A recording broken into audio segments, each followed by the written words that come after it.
Actualité, Bet Midrash. On y va les amis. Et il dit le Rav, Vetov la gever she'alimana ravtu me'atzmo, ve'alimana atzmo Bet Midrash evlu pa'am achat. Ça c'est le grand Yetzirara. Quand tu te donnes à fond, t'es là, tu machin, à un moment il va venir, il va te dire bon t'es fatigué aujourd'hui. Ça va, t'as été une semaine, t'as été d'affilée. Un jour tu veux pas prendre. Un jour. Alors pourquoi il fait ça? Au ski. Ouais. Pourquoi il fait ça? Je vais un jour, je dis bon, je prends une petite semaine. Voilà. Parce qu'il sait que si déjà un jour tu décroches, il t'a bouffé pendant un mois. Un mois, après quelle semaine toi? C'est un mois que t'as décroché. Vous savez qu'on ne grandit pas dans la Torah sans Atmada. Atmada c'est le tamid, c'est tout le temps.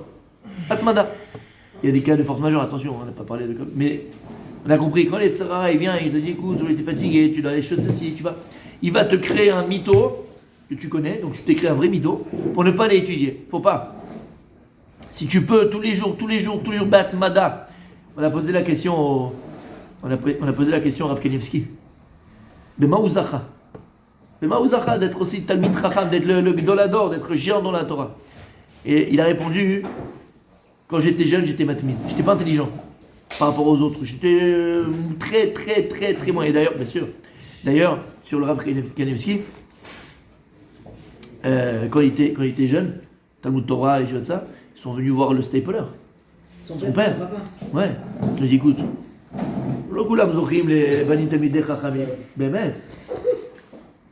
on dit si lui va prendre un travail, un métier, aussi va traîner dans la rue et ça va mal sortir.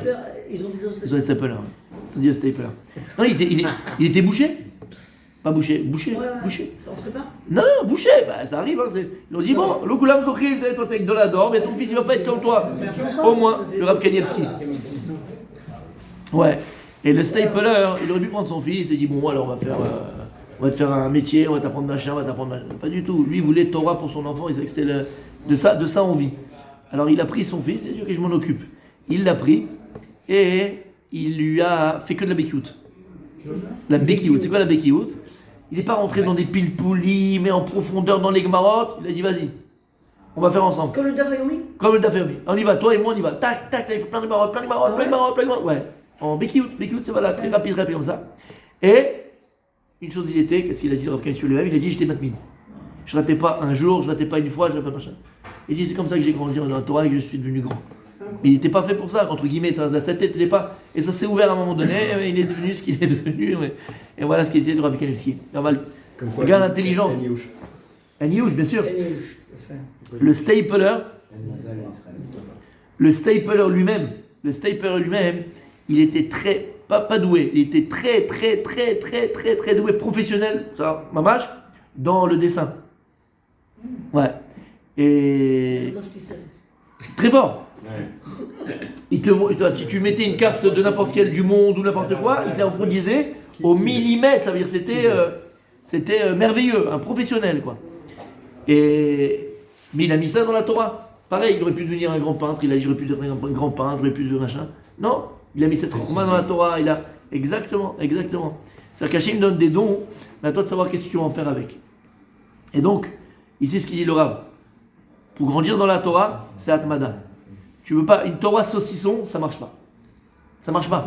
Alors ça veut pas dire que t'as pas goûté au saucisson, t'as pas eu le goût, super, c'était mignon. Alors à la fin, t'as pas le saucisson. Si elle est Abdil, on ne compare pas la Torah au saucisson, mais on a compris. La Torah c'est entier, la Torah c'est complet. Tu veux pas prendre un menu, une fois oui, un jour non, je fais mon emploi du temps, haine. À part, comme j'ai dit, les 14 nageurs, t'as voyagé, t'as un machin, t'as un rendez-vous que tu veux pas changer. Haine malas, aval. Ne pas tomber dans ce Yetzirara. Le Yetzirara, pour casser ton élan, pour casser ton avancement, qu'est-ce qu'il fait? Attends, il va te laisser pendant une semaine, kiffer ta tête, tu vas kiffer le limoud. Il va te casser au milieu. Il va te dire, allez, aujourd'hui c'est bon, ça va avec ta femme, va faire ceci, va faire cela, tellement de choses à faire. Et il termine, il dit Ki gadol koach Torah des rabbim les ratson mechatro lifnei aviv sheva shamim. Ce qu'on a montré hier, ce que vous avez montré hier, c'est exactement ce qu'il dit ici le Rav. Parce qu'il n'y a pas de comparaison aucune. Avec la Torah du klal, Torah du rabbin. Quand on étudie en groupe, ensemble, un groupe uni, ensemble, devant Akadosh Borou, cette qualité de la Torah, cette magnificence de la Torah qu'on donne à Hachem, elle n'a pas de prix. Elle n'a pas de prix. Et d'ailleurs, il y a écrit dans ce qu'il y a écrit, She'en la Torah niknet la bechaboura. On ne peut pas acquérir la Torah si on n'est pas bechaboura, si on n'est pas ensemble. Il faut étudier ensemble. On a expliqué pourquoi c'est tellement important de ne pas étudier seul, comme il y a écrit encore ici, Uktiv, Cherev alabadim. On a vu ça. Cherev alabadim. Brachot, Semer Gimel Amud Bet. Cherev alabadim. Le matin, dans les. Cherev alabadim. Gemara Brachot, Semer Gimel Olavé, Amabaya Isomel. ואמרו חז"ל, חרב על שונאיהם של תלמידי חכמים שיושבים בד בבד ועוסקים בתורה ולא עוד שמתייבשים. Vous rappelez? Kherev, c'est comme un glaive sur la nuque de ceux qui étudient la Torah tout seul. On n'a pas le droit d'étudier la Torah tout seul. Et là, je précise, tu peux avoir un seder à toi tout seul à la maison, tu fais chazara, tu étudies, machin. Mais attention, le hikar de ton limoud, principale étude que tu as, c'est avec un brouta, c'est avec un compagnon d'études ou plusieurs personnes. Lama, Kherev alabadim, Kherev, le glaive sur la tête de celui qui étudie tout seul. Avec le mot Arev. C'était magnifique. Ensemble, on a trouvé la signification de Du Arev et de Arev, de agréable et de garant. Et on a trouvé et quelque chose de merveilleux. C'est magnifique. Et tellement vrai. Ah ouais. Toi, tu es tout seul, tu ne vas plus le faire. Mais maintenant, ça, disons, magnifique, c'est une explication. Mais là, c'est sûr, bien sûr. Mais la gravité, c'est d'étudier tout seul aussi, c'est de se tromper. Et ça, c'est encore plus grave. Ah ouais. Combien, tu sais, comme ça, il vient, il te donne. Mais il y a écrit, il y a écrit. Il y a écrit. Tu vois le truc, tu le lis, mon petit. Comment tu as pu comprendre ça? Et c'est grave. Attention. Halakha, c'est très grave. Le mec, il s'est complètement trompé, il a fait un faux pchat dans la halakha, t'imagines? Shabbat, il a dit c'est permis, c'est interdit, ou c'est permis, il a interdit. C'est encore plus grave. D'interdire que c'était permis. Ah, c'est encore plus grave. Là, on l'a vu, bien sûr. C'est encore plus grave d'interdire le permis. Mais même, bien sûr, c'est encore plus grave. C'est ce que tu fais à Yom Kippour. Quand on fait le vidouille dans le Yuda, on dit, excuse-moi Hachem, ma chère, Isarta, Asarti. Ce que tu as permis, d'abord on commence par ça. Ce que tu as permis, je l'ai interdit. Ce que tu as interdit, je l'ai permis. C'est beaucoup plus grave. Bien sûr. Pourquoi? Parce que Kadesh Asmecha, Bemutar Lecha, sanctifie-toi parce qu'il t'est permis. Ça fait partie de la vie, tu as le droit de te marier, tu as le droit d'avoir une femme, tu as le droit d'avoir du plaisir avec ta femme, tu as le droit de toutes ces choses-là, mais tu apprends comment? Tu ne peux pas dire non, c'est un saut. C'est un saut de quoi? Koar d'Etera, il est plus grand que le corps d'Issoua. C'est beaucoup plus fort. D'ailleurs, c'est ce qu'on a tous fait à un moment donné de notre vie. Hein. Quand tu as les enfants, ils te posent une question sur Shabbat, le Dama ou ta femme, tu dis ça sourd, moi t'es tranquille. Soit tu connais pas, alors moi c'est interdit. Mais ça, c'est pas une chokma, il n'y a pas d'intelligence à dire une chose pareille. C'est interdit. Tu sais, toi, c'est interdit, pas interdit, permis, comment tu veux. Donc. Le plus dur, c'est de dire oui. Comment? Le plus dur, c'est de permettre. Le plus, voilà, Koar d'Etera, c'est le plus fort. Pour permettre, c'est beaucoup plus fort. Et ici, il te dit, la gravité, il voit la chik, on l'a compris. Il voit la le gars, il s'est trompé. C'est grave. Mais c'est pas que. Ne croyez pas que la hashkafa, c'est quoi la hashkafa? La vision. La vision, la façon de penser la vie. Bon, tu dis, bon, ça c'est un jour j'arriverai, tu vois, je penserai ma vie différemment, tout ça. Zelon achon, la hashkafa, c'est la vision de la vie. C'est peut-être des fois plus important que la halakha elle-même. Lama, moi je donne toujours cet exemple. À quoi ressemble la hashkafa dans la vie d'un homme, avec un grand H, dans la vie d'une personne? C'est comme si tu avais un avion. Tu prends le dernier Boeing 747 qui vient de sortir, combien? 87 ou l'Airbus A300, comment il s'appelle là? 80. A380, c'est un machin, le truc de fou, d'accord? Il est magnifique, il a les deux moteurs, il a les sièges, il a le pilote, il a tout ce que tu veux. Enfin, s'il n'a pas les instruments pour naviguer, il ne sait pas où il va, il n'a pas de radar, il ne sait pas où il va, il ne connaît pas la direction. Tu vas avoir le plus beau avion du monde, le plus perfectionné du monde. À quoi il sert ton avion? Tu vas te perdre en route. Tu comprends ce que ça veut dire? Et c'est ça la hashkafa. La hashkafa, elle te permet de ne pas te perdre en route. Ma derer. Qu'est-ce qu'Hachem, la direction? Qu'est-ce qu'Hachem, il attend de moi? Tu peux être dans la halakha, bien sûr que c'est important. Attention, on ne dit pas que c'est important. Très important. Tu as un super ballon, tu as un appareil de dingue. Mais si tu n'as pas la direction et tu te perds, bébé, tu vas commencer à faire le folklore sur les machins. Tu vas commencer à. La Torah, elle devient plus, c'est plus une Torah de vie, c'est une Torah de folklore. C'est une Torah de mythos, c'est une Torah de sménique. Et ça, quand je ne pas. Ma derer. Qu'est-ce qu'Hachem, il attend de moi? Donc les deux, ils sont aussi importants. Ça, la hashkafa, comme la halakha, il faut la prendre en groupe. Et je vous dis, c'est encore plus dangereux d'étudier la hashkafa, la vision de la vie, ce qui est la Torah de vie, seule, peut-être que la halakha. Parce que quand une fois, tu vas te planter dans comment tu vas réagir à la maison, avec tes enfants, comment les choix, les machins, c'est hyper important à filou la hashkafa et surtout la hashkafa, d'étudier en groupe, d'étudier ensemble. Parce que lorsque un il va dire quelque chose, il va dire mais non, mais je ne pense pas comme ça, moi je pense comme ceci, et peut-être qu'il ne dit pas comme ça le Rav. Viens, on va expliquer, viens, on va expliquer. Et qu'est-ce que tu arrives à la Mita Shel Torah. Et je me rappelle, je termine avec ça, quand j'étais à Mir, je suis à Mir, il y avait le Rav Yitzhak Ezrachi qui faisait un cours avant la Gemara. Comment on fait maintenant? Comment on fait maintenant? C'est toute la Shiva ou une classe, on sait. Comment? Non, la Shiva, c'est des 7000. Oui. Non, pour celui. Là-bas, c'est la vie, c'est l'université. Tu vas où tu veux, tu fais ce que tu veux, tu rentres où tu veux, il n'y a pas de. Tu fais ta vie. C'est vrai qu'on grandit. Quelqu'un qui va vraiment. Qui va à Mir, Béhémet, qui est sérieux, qui veut grandir, il explose. Là, parce que tu n'es pas obligé. C'est beaucoup plus fort quand tu n'es pas obligé que tu le fais, entre guillemets, que de toi-même, que quand tu es obligé parce que tu es.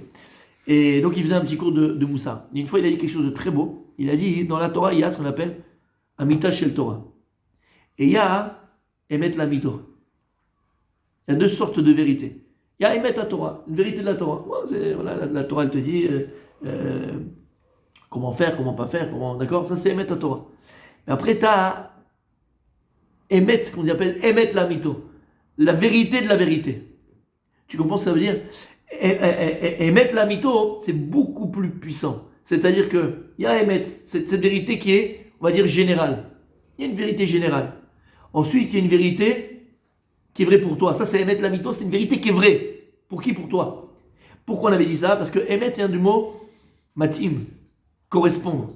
Ça correspond. Parce que la vérité, elle n'est pas universelle. Mechila. Il n'y en a qu'une, oui, c'est sûr, il y en a une. Celle-là, elle est absolue.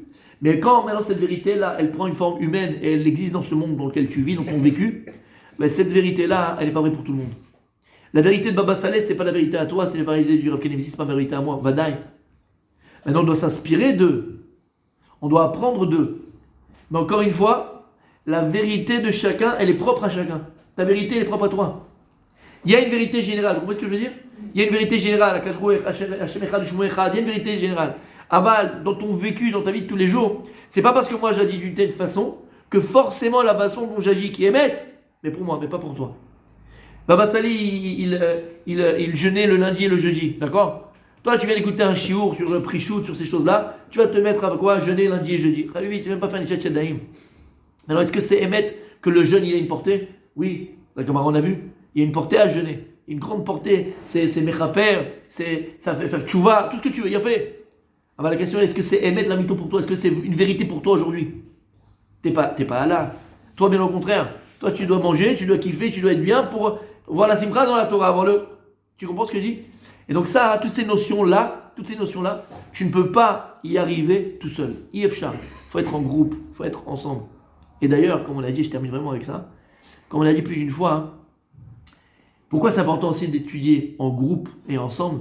Parce que Baruch Hashem, Akadosh Baruch Hu dit, de la même manière que Partsouf M, Shonot, la même manière que le visage de chacun est différent, Daoten, Shonot. L'esprit de chacun, la conscience de chacun, l'état d'esprit de chacun, le savoir de chacun, il est différent. Et en réalité, ça, notre richesse. On entend toujours cette motif, Lev Echad, Am Echad, Lev Echad, Ish Echad, on est tous un peuple, on est un. Zelo Nachon. Zelo Nachon. C'est un mensonge gas, mais là, ce que je vous dis, c'est un mensonge. C'est pas vrai. Pourquoi c'est pas vrai? Yaakov Avinu, parachat de la semaine. Yaakov Avinu, combien d'enfants il avait, combien de fils il a eu? 12. Lui n'a pas donné un seul fils qui avait tout en lui. 12 enfants et tous complètement différents. Et d'ailleurs, quand on va partager la terre d'Israël, Al-Pi Hashem, c'est le Goral, mais c'est Al-Pi Hashem, Akadosh Baruch Hu va donner à chaque tribu la partie d'Eretz Israël qui correspond à sa Torah à lui. C'est que Zvouloun, il est Al-Khofayam. Lui, il va travailler, amener le Srora, à faire le machin, faire le. C'est pas Issachar. Il sera jamais Issachar. Et grâce à Dieu que c'est pas Issachar. On n'a pas besoin de deux Issachar. On n'a pas besoin même d'un seul Issachar. C'est pas ça.